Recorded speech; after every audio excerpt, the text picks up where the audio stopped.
그래서 지금 사장검사 할 때 중이면 이 검사 때 중에 이렇잖아요.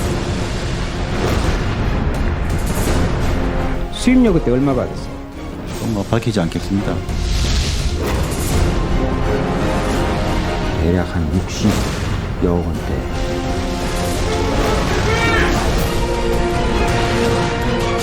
유전 석방, 유전 구속.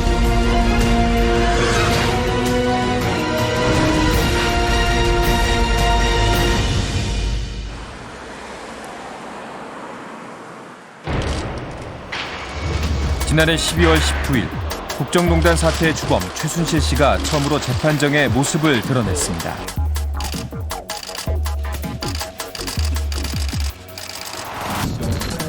최 씨의 곁에는 그녀의 변호사, 검사 출신 이경재 변호사와 다른 변호사들도 모두 자리했습니다.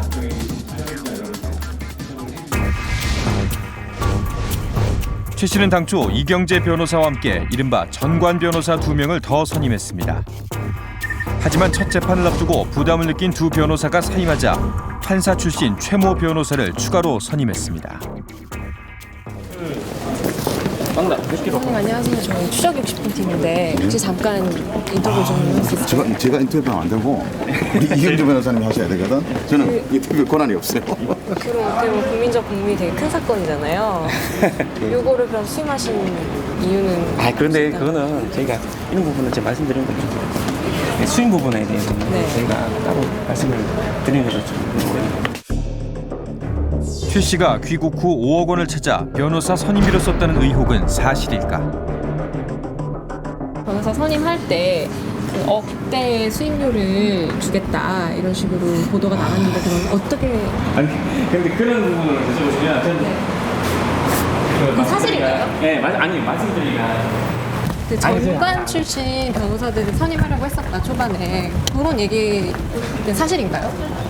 대상 제가 그렇게 질문을 하시는. 최 씨의 변호인에게는 결국 아무 얘기도 들을 수 없었습니다. 조윤선 전 문화체육부 장관 역시 변호사인 남편 외에도 전관 변호사들을 추가로 선임했습니다. 부장판사 출신의 변호사 2명과 검사 출신 변호사 1명이 조 전 장관을 변호하고 있습니다. 광고감독 차은택 씨는 수석 부장판사와 검사장 출신 변호사 등 3명의 전관 변호사를 선임했습니다. 김기춘 전 대통령 비서실장의 변호인단은 더욱 화려합니다. 전관 변호사만 8명에 달합니다. 그중에는 1988년부터 12년 동안 헌법재판관을 지낸 김문희 변호사와 1995년 제27대 검찰총장으로 취임한 김기수 변호사가 포함됐습니다. 김 전 실장의 변호인단을 만나봤습니다. 저희 KBS 추적 60분 팀인데 짧게 인터뷰 지금 재판 중이니까 인터뷰를 생각하시다. 한 말씀 해주셔야 돼요. 아니야, 저 재판 진행 중이니까.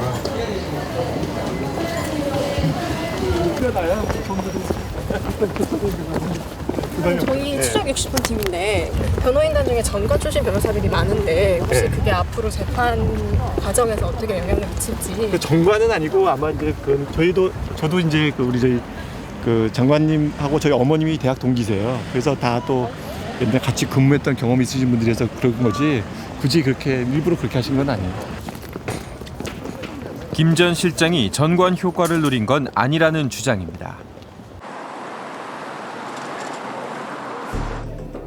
국정농단 사태의 또 다른 피의자들은 어떤 변호사들을 선임하고 있을까?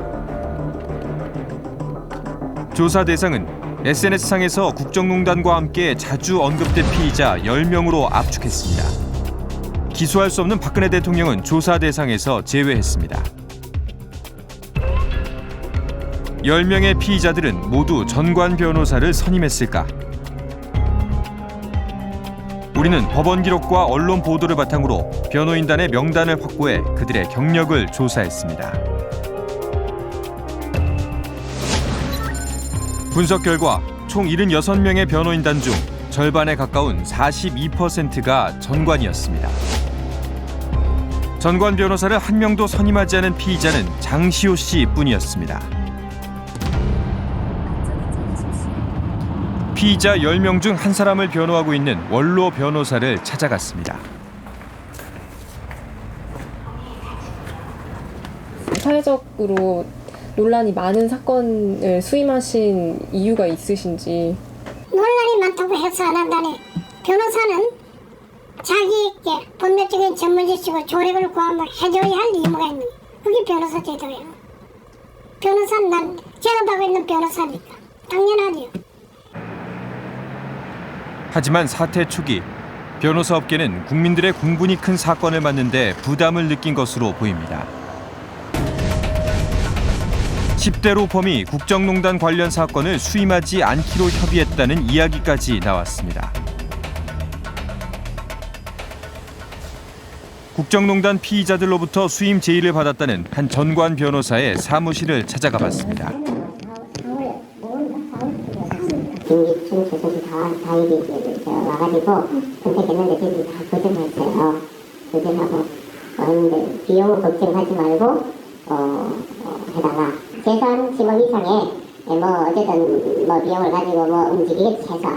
뭐 금액 걱정하지 않고 비용을 걱정하지 말아라. 다만 우리를 대신 맡아달라 했는데 조용하게 해주고 거절하고 너무 이거 가장도 크고.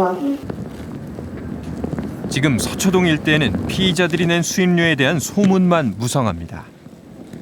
최소는 5억 이상 돼요. 5억에서 10억. 5억 들여서 하면 훨씬 난가요? 그러면 그것만 중간에서 하잖아요. 다른 다 나요. 대부분 맡기를 꺼려하는 사건인 만큼 수임료가 막대할 거란 예상입니다.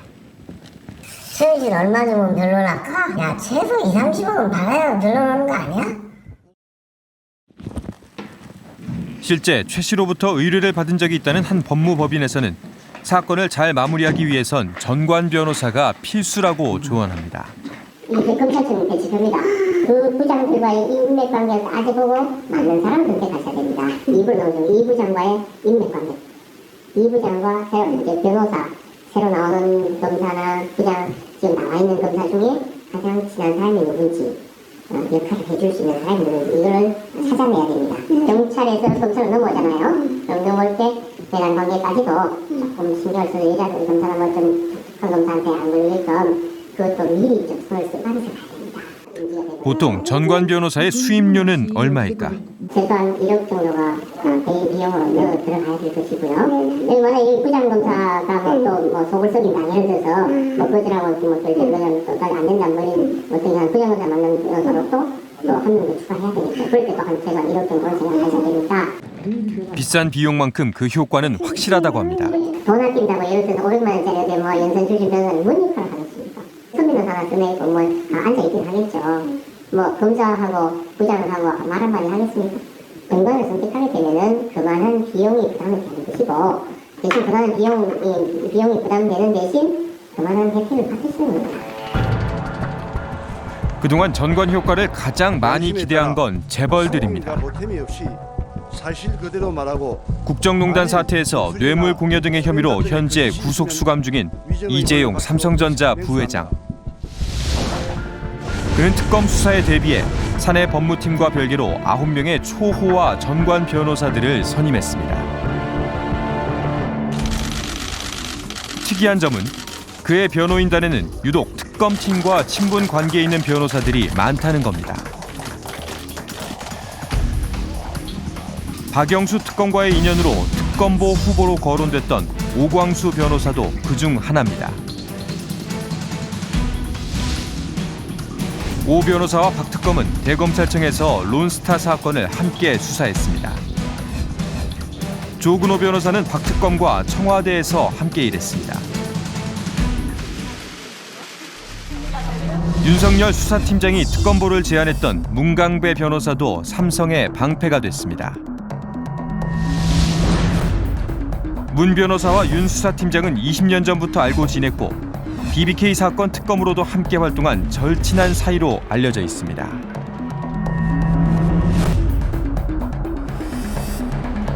한 검사 출신 변호사는 이것이 삼성의 치밀한 전략이었다고 말합니다. 아무래도 저 특검팀하고 좀 네트워크가 잘 되는 사람들을 선호하겠죠. 예. 이게 가서 좀 잘 통할, 이렇게 뭐 이렇게 잘 설명도 들어주고 이렇게 그런 거 아니겠습니까? 소통할 수 있는 사람들 위주로 구성이 되죠. 그것만 말씀드릴 수 있을 것 같은데. 예. 삼성의 입장을 물었습니다. 특검팀 후보로 거론됐던 변호사라는 이유로 선임이 문제될 것은 없다는 답변이 돌아왔습니다. 삼성은 초호화 변호인단을 꾸리기 위해 과연 얼마를 들였을까? 몇십억씩 받습니다. 공장, 지검장, 사장, 부장, 그리고 검사가 있잖아요. 각각의 대응하는 변호사들 다 한꺼번에 제일 이 검찰처럼 변호사 누구야? 1 변호사. 부장같이는 변호사 2 변호사. 이걸 다 해가지고 한꺼번에 5명 변호사가 협업을 합니다. 논의하고 회의하고 논의해가지고 그럼 부장한테 가서 이거 요구해. 사장한테 가지고 이렇게 좀 해달라고 뭐 이렇게 기억을 시켜달라. 또는 뭐좀 이걸 잘 가달라. 이렇게 좀 해가지고 좀 설득 좀 시켜. 자료 좀 제출하고 뭐 이런 식의 쭉 이제 각각의 역할을 맡아가지고 한꺼번에 하면서 비용을 기업에서는 몇십억씩 받습니다. 실제적으로 기업은 뭐좀 기업 사건에서는 재벌들은 기본적으로요 1급 재벌이 아니더라도 한 20, 30위권 안에 들어가는 게 기본적으로 100개 정도를 풀어요. 100억을. 한 1심급에서. 이재용 부회장의 1차 영장실질심사는 그 변호인단의 힘을 가늠할 첫 번째 기회였습니다. 뇌물 공여죄에 있어서 대가성 여부가 제일 큰 논란이 되었습니다. 저희들 변호인단은 충분히 소명을 하겠다고 생각합니다. 이재용 부회장의 1차 구속영장은 기각됐습니다. 영장 심사가 시작된 지 무려 18시간 만이었습니다.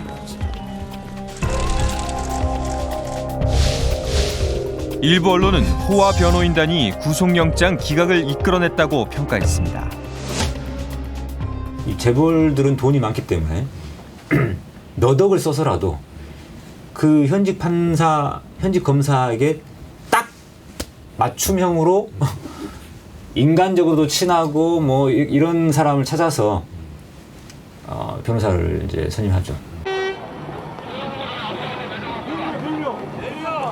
이재용 부회장의 1차 구속영장이 기각된 후 분노한 시민들은 한 목소리로 이 부회장의 구속 수사를 촉구했습니다. 대기업들은 수많은 사람들을 수많은 잘못을 지르고 있는데도 이 재벌한테는 우리나라 경찰, 검찰, 법원에서 어떠한 처벌도 하지 않았으며 정말 전관의 효과는 있는 것일까? 막강한 그 재벌의 앞에서는 법도 상대치 못하다라는 걸 깨달았습니다. 재벌들은 뭐 500억, 뭐 몇백억씩 해먹어도 뭐 저렇게 그냥 가만히 있는 거 보면은 공평하지가 않은 것 같아요. 네. 20년 넘게 검찰에 몸 담아온 우병우 전 청와대 민정수석. 지난해 11월 6일 피고발인 신분으로 검찰에 출두했지만 그의 행동엔 여유가 넘쳤습니다. 이른바 황제 수사 논란을 빚은 사진들은 검찰 조직에서 그가 어떤 위치에 있는지 짐작케 합니다. 우 전 수석은 만 20살의 나이로 사법시험에 최연소 합격했습니다. 그는 1990년 서울중앙지검에서 검사 생활을 시작한 후 탁월한 수사 능력을 인정받으며 승승장구했습니다.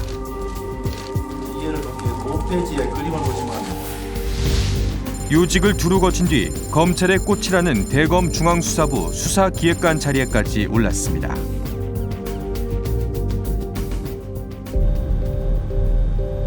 우 전 수석이 대검 중수부에 있던 2009년 4월 고 노무현 전 대통령이 뇌물수수 혐의로 검찰에 소환됐습니다. 이인규 당시 대검 중수부장의 지휘 아래 수사기획관이었던 홍만표와 수사를 담당했던 그는 그 후 검사장에 오르지 못했습니다. 박근혜 대통령하고 가장 막판 치열했던 게 문재인 전 후보잖아요. 근데 거기가 결국 노무현 전 대통령 비서실장을 했던 사람이니까 그런 사람을 검사장 승진시키면은 그게 그 대통령에 대한 정무적 부담으로 돌아온다. 사퇴의 변에서 법과 원칙에 따르면서 한 번도 다른 길을 돌아본 적이 없었다는 그는 곧바로 변호사 사무실을 열었습니다. 지청장 출신의 화려한 전관 변호사로 거듭난 우 전 수석. 그의 변호사 시절은 어땠을까? 어떤 사람이 와서 상담하다가 우병우 수석한테 사건을 맡겼는데 고소장 한 장 쓰는데 5천만 원. 전관을 찾을 정도 되면 일반적인 평균인들이 그냥 흔히 접하는 그런 사건하고는 단위 자체가 아예 틀린 거죠. 그와 사법연수원 동기인 한 변호사는 은밀한 이야기를 들려줍니다. 우병우가 변호사 개업해갖고 있을 때 주위에 있는 변호사들한테 변호사 몇 년에서 100억도 안 가진 사람이 무슨 변호사 할 자격이 있는 거냐라고까지도 해서 주위 사람들이 기겁을 하고 멀어진 사람들 이야기를 들었거든요. 우 전 수석의 변호사 시절 수임료는 지난 국정농단 청문회에서도 논란이 됐습니다. 효성 사건 맡으신 적 있죠? 예. 네, 2억 받으셨죠? 수임료는 말씀드리지 않겠습니다. 거액의 수임료 의혹은 꼬리를 물고 계속 터져나왔습니다. 대단히 국민들께 송구스럽게 생각을 합니다. 그러나 황두현 사장이 측에 의하면 100억 원의 변호료를 지불했다는 제보가 있고 이미 언론에 나와 있습니다. 수임료 그때 얼마 받았어요? 그건 밝히지 않겠습니다. 밝히지 않겠다. 예. 한 50억 받으셨는가요? 그렇지 않습니다. 한 10억? 아니 이제 가늠을 좀 해보게요. 어느 치에 가깝죠? 그렇지 않습니다. 네. 우 전 수석은 끝내 자신의 수임료를 밝히지 않았습니다. 며칠 후 대한변호사협회는 수임료를 보고하지 않은 우 전 수석에 대해 변호사법 위반으로 징계에 착수했습니다.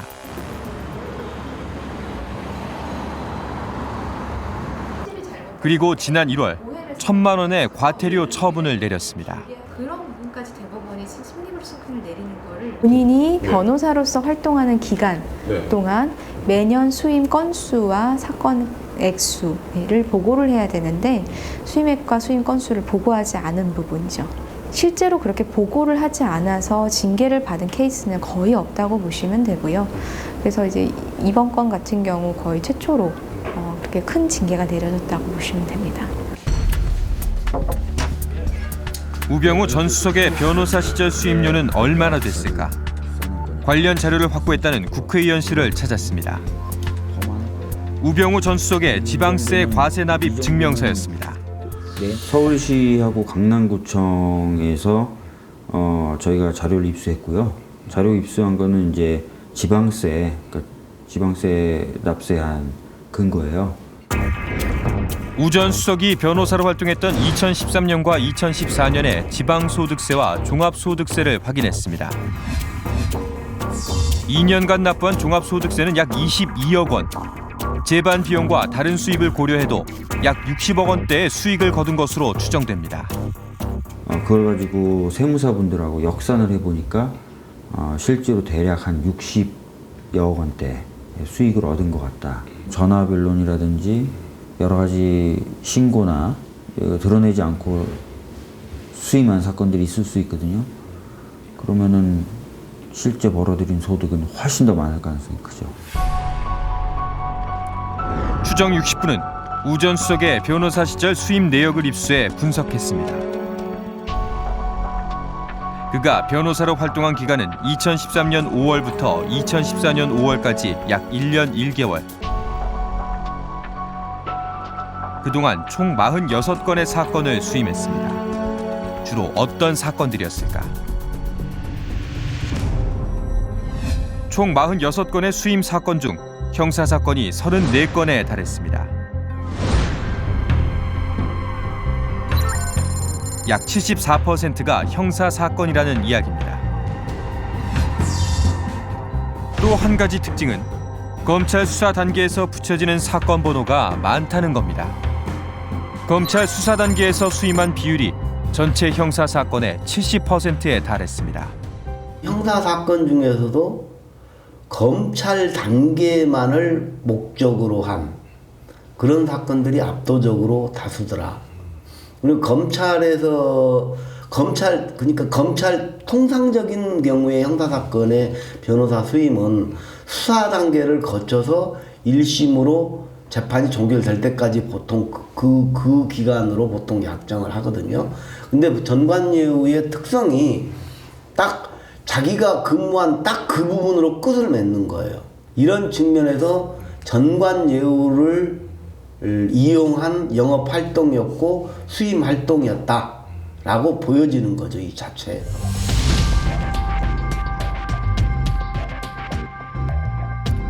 수임한 사건들은 마약관리법 위반이나 강간 미수, 장기 밀매, 대부업 등 실로 다양합니다.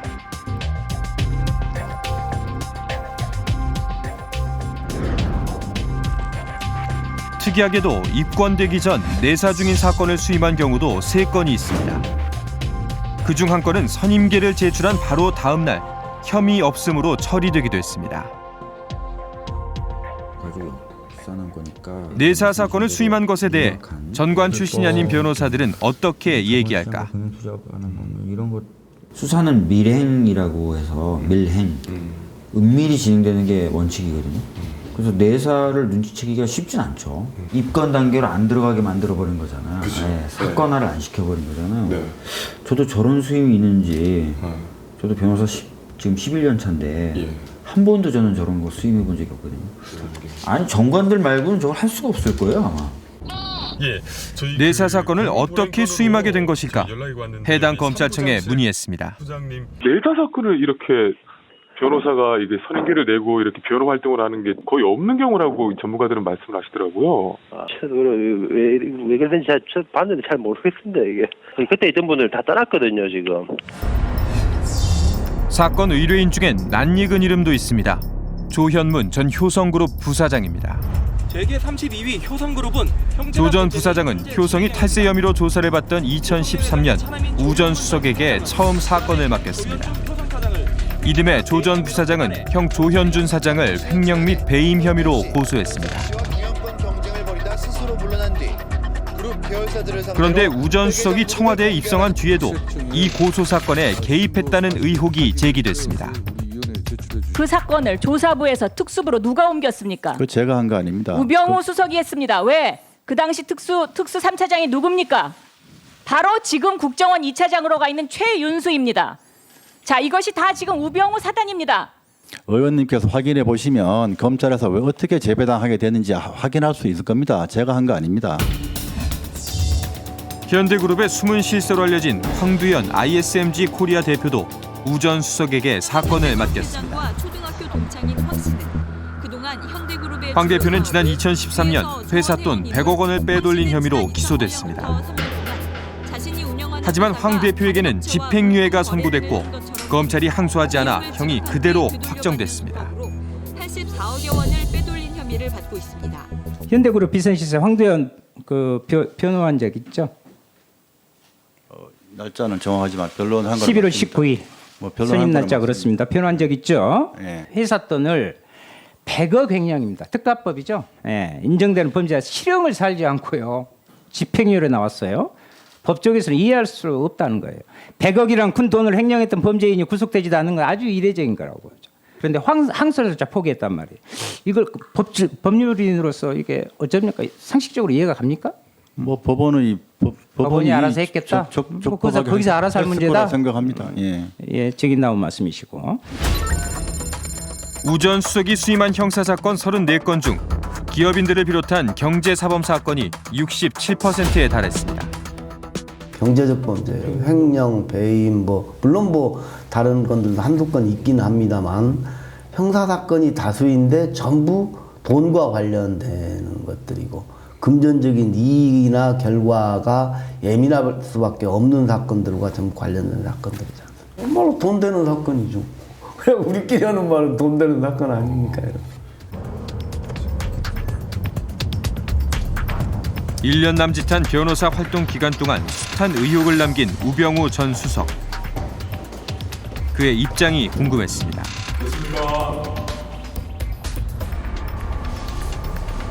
하지만 인기척이 없었습니다. 오랫동안 집을 비운 듯 했습니다.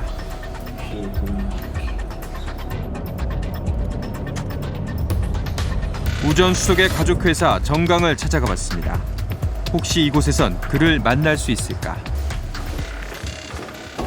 안녕하세요.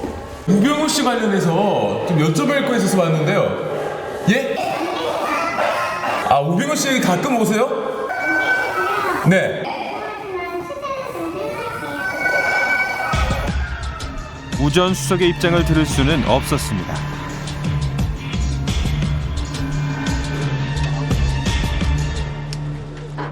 지난달 22일 우 전 수석에 대한 구속영장이 기각됐습니다. 직권남용, 직무유기 등 11개 혐의에 대한 수사는 결국 특검에서 검찰로 넘어갔습니다. 그리고 바로 어제 새로운 의혹이 불거졌습니다. 청와대 입성 직후 그가 변호한 기업으로부터 수억 원을 받았다는 겁니다. 이번에는 검찰의 전관 수사가 가능할까? 우병우, 저는 청와대 국정농단의 핵심 중에 핵심이라고 이렇게 생각을 합니다. 그리고 이미 개인적으로도요, 몰래 변호라든가 각종 변호 수임료 우혹, 거기는 이제 밝혀내면 조세포탈죄 뭐 등등의 한 4가지 죄가 동시에 적용되는 그런 부분들이 있습니다. 여기에 대한 철저한 수사와 응당한 형사적 책임을 물어야 된다 이렇게 생각하고 있습니다. 흑돼지로 속여서 하는 것도 많은데 그건 안 되는 거죠. 안 됩니다. 정직과 신뢰를 강조하며 한때 국내 양돈업계에 3위로 발돋움했던 위탁 양돈업체 도나도나. 판매하고 있기 때문에 믿고 드셔도 좋습니다. 도나도나는 기존에 없던 새로운 사업 모델을 내세워 개인 투자자들을 모집했습니다.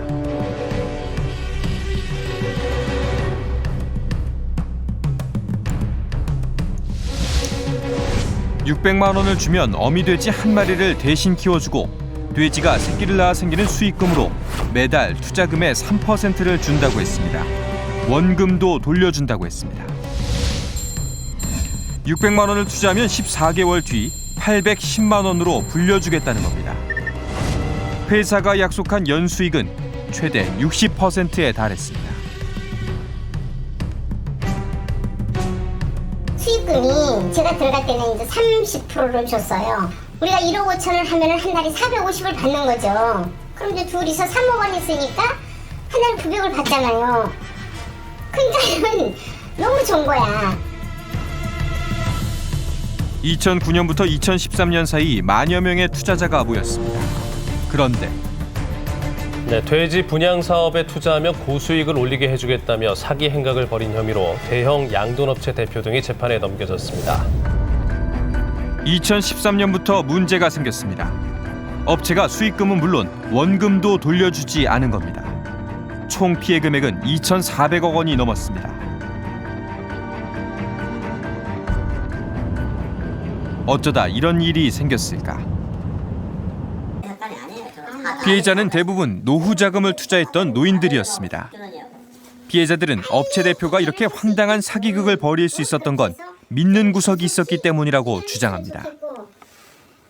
돼지 새끼 한 마리도 사지 않고 거기다가 원금 10원도 돌려주지 않는 그런 배짱 있는 사기꾼이 대한민국에 어디에 있겠느냐 이거지. 그건 그 엄청난 힘이 뒤에서 봐주고 있으니까 가능했던 것 아니냐. 이게 우병우하고 홍만표 때문에 이 일이 벌어진 거예요. 우리가 지금 모든 지금 몇백 명이 우리 지금 이 1,800명의 피해자들이 그 두 인간으로 인해서 이렇게 된 거고. 이 사건에 우병우 전 민정수석과 홍만표 전 대검 기획조정부장이 관계돼 있다는 겁니다. 도나도나 본사를 찾았습니다. 하지만 문은 굳게 닫혀 있었습니다. 업체에서 운영했다는 대형 식당 역시 오래전 사람의 발길이 끊긴 듯 폐허가 되어 있었습니다.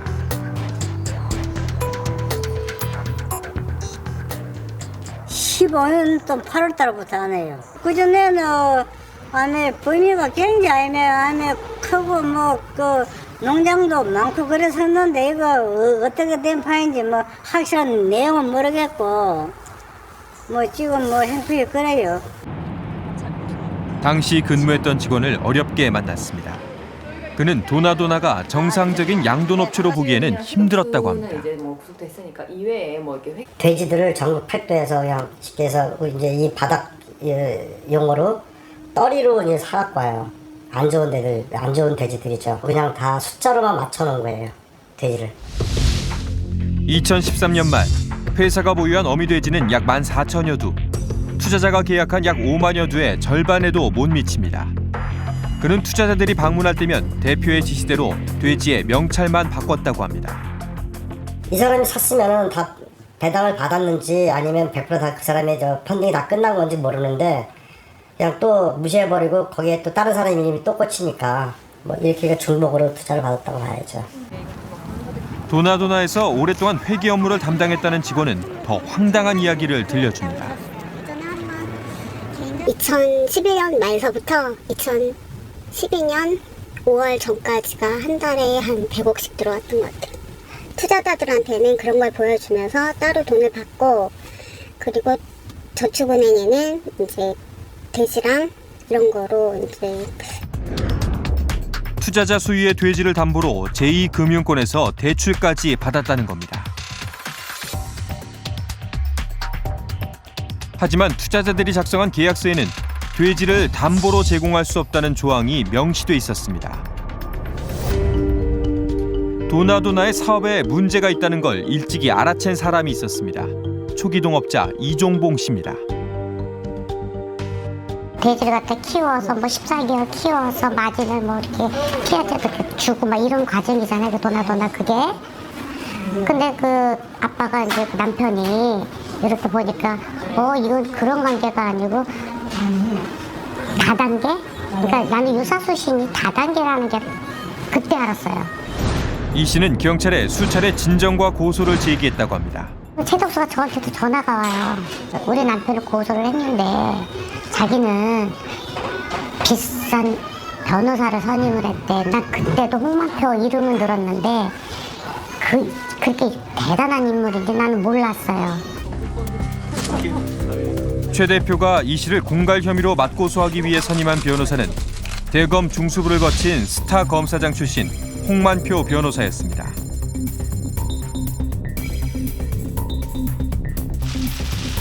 도나도나 사건은 홍 변호사가 검사복을 벗자마자 수임한 사건이었습니다. 홍만표가 그랬거든. 그걸 취하를 해주면 하도 해줄 거다. 안 해주면은 우리는 계란으로 바위치기다.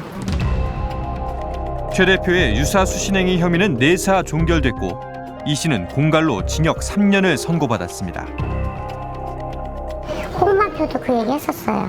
취하서 해주라 그럴 때 사실 이거 갖고 그렇게 7년치 받을 거는 아닌데 집행유예로다가 나올 수 있는 건데 이 얘기를 홍만표가 했었어요. 그 당시에. 내사 종결과 무혐의 처리는 최 대표의 사업에 날개를 달아줬습니다. 투자자들에겐 신뢰를 심어주는 계기로 활용했습니다.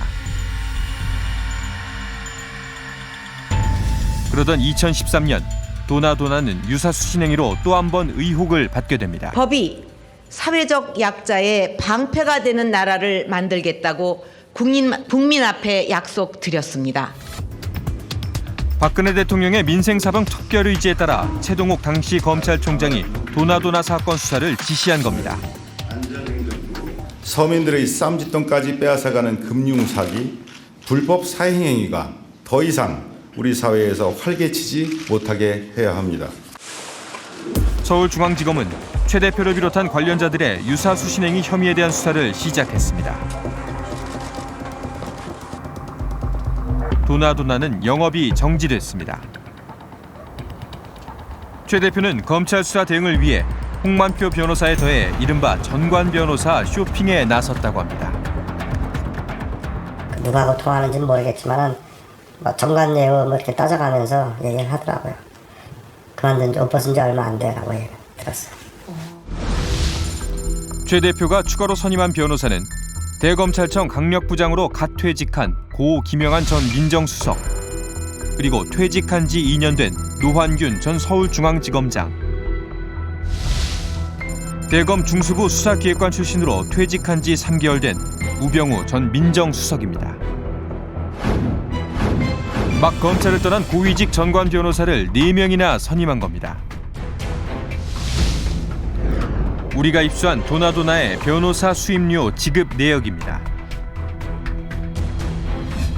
총 13억 원이 넘습니다. 4명의 전관 변호사 모두 최소 1억 원 이상의 수임료를 받은 것으로 보입니다.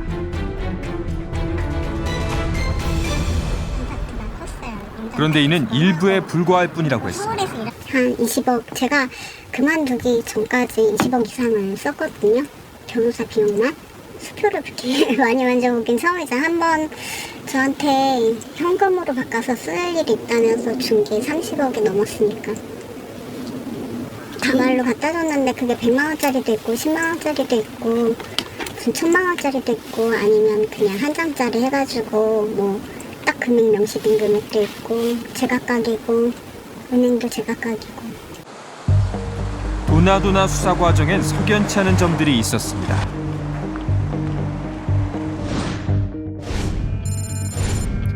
당초 금융사건을 집중 수사하는 금융조세조사 일부에서 맞는 쪽으로 가닥이 잡혔다가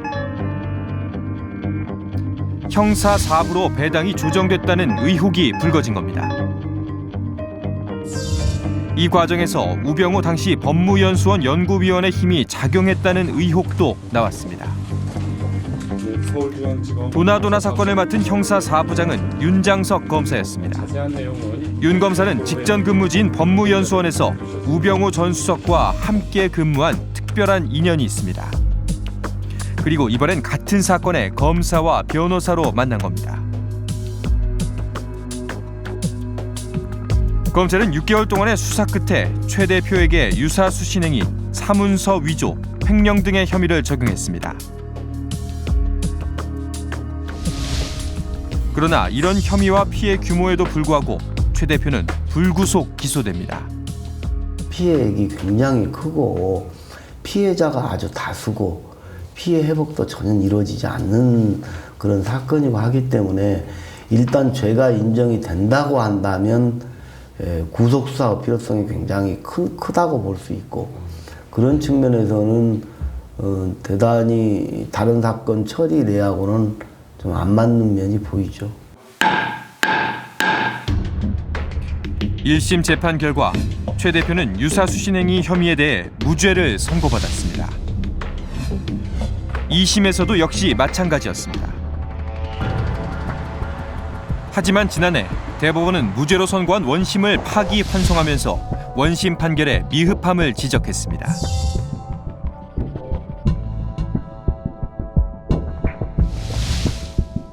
그리고 지난달 사기 혐의에 대한 별도의 1심 재판에서 최 대표는 징역 8년을 선고받았습니다. 2014년 우병우 당시 변호사는 청와대 민정비서관으로 발탁됐습니다. 2년 뒤 그가 수석으로 승진하자 윤 검사가 그 자리를 이어받습니다. 지금까지 윤장석 민정비서관은 이 문제에 관해 어떠한 입장도 내놓고 있지 않습니다. 대통령 비서실의 비서관은 입이 없습니다. 대통령 관련된 일 아니고 윤장석 비서관이 검사 시절에 맡았던 사건 관련된 내용인데 그것도 지금 네. 대통령 측을 보좌하는 자리이기 때문에 통상 민정에서는 거의 언론 인터뷰 안 합니다.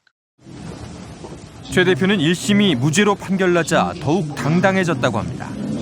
도나도나 수의 공장은 여러분들 재산입니다. 제 재산이 아니에요. 살아있는 제가 목소리 보태지만 여러분에 대한 재산에 대해서는 어떠한 일이 있더라도 지키고 가겠습니다. 검찰 수사로 도나도나의 영업이 중지되자 별도의 회사를 만들어 투자금 130여억 원을 더 끌어모았습니다. 당시 최 대표가 불구속 상태였기 때문에 검찰 수사가 진행되고 있던 사실을 몰랐던 투자자들은 또 돈을 날리고 말았습니다.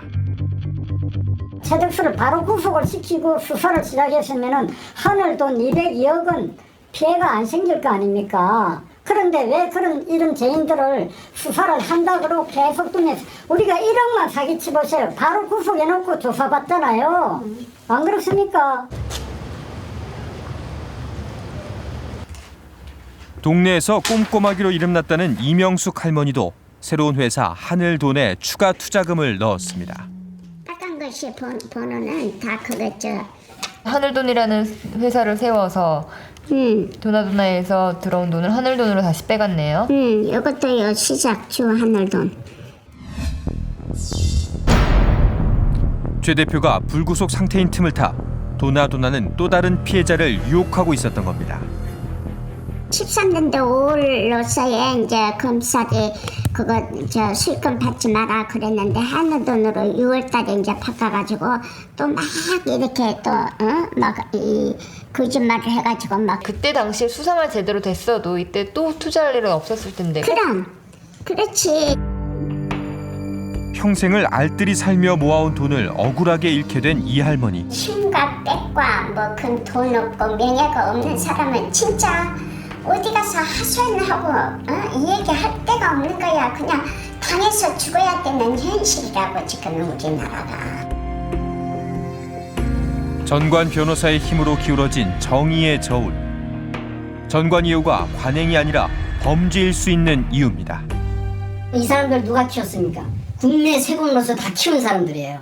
그러면 국민을 위해서 일해야지. 거기 높은 직에 올라가가지고 그 뒤로 만약에 그 사람들이 나와가지고 뒤로 조종해가지고 이렇게 사기꾼한테 돈 받아먹는 사람들한테 전부 다 이 서민들은 다 죽여버리고 돈 받아먹는 사람만 우선 따지고 돈만 생각하는 거잖아요. 이게 진짜 억울합니다. 이 서민들이 진짜 한통할 일입니다. 도나도나 사건 같은 경우는 전형적인 사실 유사수신 행위로 보이는데 어쨌든 그 과정에서 처음에 검찰에서 제일 처음에 제대로 수사가 되지 않았어요. 그러다가 결국은 그게 어쨌든 영장 청구도 되고 영장 기각됐다가 다시 기소를 되는 과정 됐는데 그 수사 과정도 굉장히 길었고 수사 기간도 그렇고 그리고 도나도나 사건의 변론을 맡은 또 변호사들의 면면이 너무 화려했죠. 많은 전관들이 관계돼 있는 사건이기 때문에 의혹을 충분히 가질 수 있는 사건이라고 생각합니다. 30년이 넘는 세월을 오롯이 판사로 살아온 김능환 전 대법관. 그는 퇴임 직후 억대 연봉의 법무법인으로 향하는 대신 아내가 운영하는 편의점으로 향했습니다. 평범하게 아내의 일을 돕고 싶다고 했습니다. 당분간은 나도 집사람 도우면서 이렇게 한번 지내보는 거죠. 김 전 대법관의 소박한 모습은 당시 큰 화제가 됐습니다. 그런데 그랬던 그가 6개월도 채 지나지 않아 생활이 안정되지 않으면 바른 마음을 견지하기 어렵다는 말을 남기고 대형 법무법인을 선택했습니다. 법무법인에 들어간 후 김 전 대법관은 수많은 사건을 변호했습니다.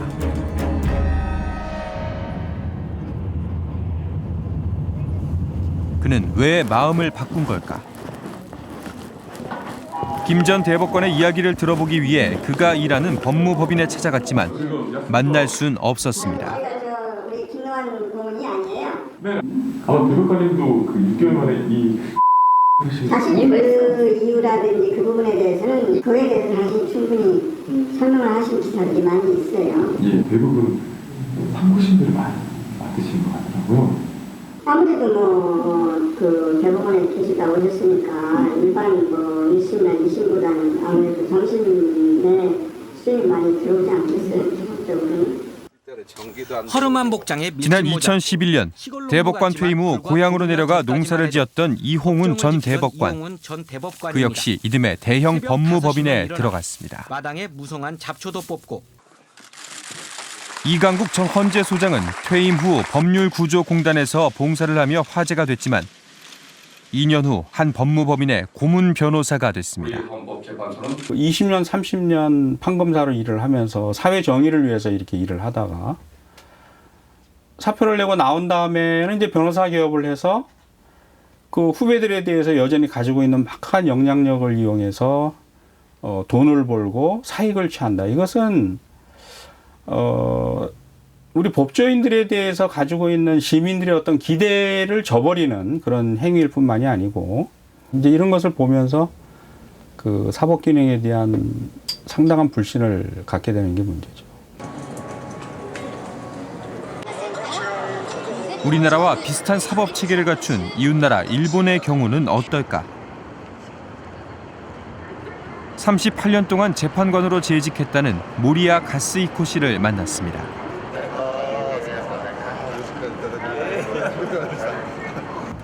그는 정년 퇴임한 후 소년범들을 위한 변호사로 활동하고 있다고 합니다. 이곳에도 전관 예우가 있을까? 日本でもあります全館で言う言葉としてはね、冗談で、遠慮する人に上座どうぞというような時に全館で言うですからとか、もうほとんど昔の言葉になってると思いますけど、やめて大金が入る収入が大きな収入が伴うような弁護士事務所に入るというのは一般的な動向では全くないですね。製品というか年金暮らしで普通の市民弁護士で要請を送る人が多いんじゃないですかね。 일본에서는 정말 전관 예우가 없는 걸까? 그 근거 중 하나는 형사 재판에서의 국선 변호사 선임률입니다. 일본에서는 피고인의 85% 이상이 전관이 아닌 국선 변호사를 선임합니다. 우리는 2015년 기준 38.2%에 불과합니다. 特殊な人を除くとほとんど日本は国選弁護の範疇で仕事刑事裁判をやっている例が多いので、例外的にその金持ちの被告人が肩書きのある前官者を弁護人に雇ったってそれはまあしかしそんなふうに知ったことがあって話。 법조 윤리를 가르치는 이시다 교수는 평생 법관제에서 그 이유를 찾습니다. 基本的にはキャリアシステムと言われて、裁判官になった方というのはずっとそのまま裁判官としてのキャリアを積むというところに一つ特徴があるかと思います。検察官についても同じです。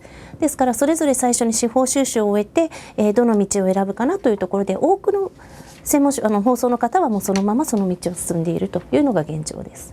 私自身はその現実的にその方が過去の、人脈を使ってですね、不正な形で、司法の手続きを歪めるようなことというのはないと思います。 이런 제도의 영향으로 일본에서는 자신이 전관임을 내세워 퇴임 후 영향력을 행사하려는 태도 자체를 부끄럽게 여기는 문화가 확고해졌다고 합니다. 日弁連の会則の中にもですね、弁護士は法廷の内外を問わず裁判官、検察官、同僚に対して礼節を守るとともに公私混同の態度があってはいけないという規定もあるんですよ。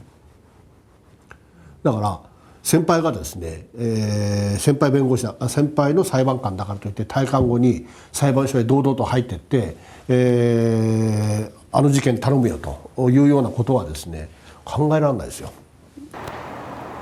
우리에게도 변화의 바람은 불고 있습니다. 서울중앙지방법원은 2년 전부터 형사사건에서 재판부와 연고 관계가 있는 변호사가 선임되면 재판부를 재배당하고 있습니다. 시행 후 1년 동안 61건의 재배당이 이루어졌습니다. 즉 61건의 전관비리 가능성이 예방된 겁니다. 사기나 횡령 이런 경제 범죄들 같은 경우 재벌이라든지 하이트 칼라들이 관계된 범죄들이 많습니다. 특히 그렇기 때문에 속칭 이제 돈 많은 사람들 같은 경우 그런 전관들을 아무래도 선임을 해서 재판을 하는데 영향을 주려고 하는 그런 경우가 많다고 보입니다. 그러다 보니까 이런 재배당 제도가 또 많이 일어나는 그런 것이 아닌가. 하지만 아직은 갈 길이 멉니다. 처음엔 모두가 정의롭고 공정한 사회를 꿈꿨을 겁니다. 인권과 사회 정의를 지키기 위해 봉사하겠다는 다짐도 했을 겁니다. 하지만 오로지 진실만을 따라가겠다는 약속을 일부 정관들은 스스로 저버리고 있습니다. 법원과 검찰이라고 하는 이 기관에 대해서 국민들이 거는 기대가 있어요. 공정할 것이라는 거잖아요. 정의로울 것. 그런데 본인들이 그걸 직업으로 삼았다는 거는 그 가치에 동의했다는 거 아닐까요? 근데 정작 나와서는 그 정의, 공정 이런 걸 훼손시키는 일을 하고 있는 거잖아요. 고위직 법관이나 검찰들은 퇴임하고 나서는 변호사를 하면 안 된다고 봐요, 저는. 그래서 가장 근본적인 처방은 변호사들의 중간 개업을 막는 겁니다. 쉽게 얘기해서 한번 판사 검사로 임관된 사람은 정년 때까지 평생 판사 검사로 일을 하다가 은퇴 후에는 이제 연금으로 생활을 하도록, 또 변호사로서 활동을 하고 싶다면 공익 분야에만 일을 하도록 이렇게 하는 게 저는 정관이호를 뿌리 뽑을 수 있는 가장 기본적인 방법이다 이렇게 생각이 되고요.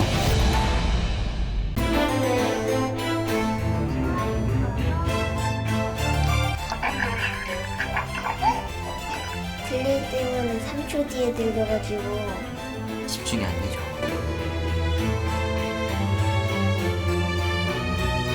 성적이 안 나오니까.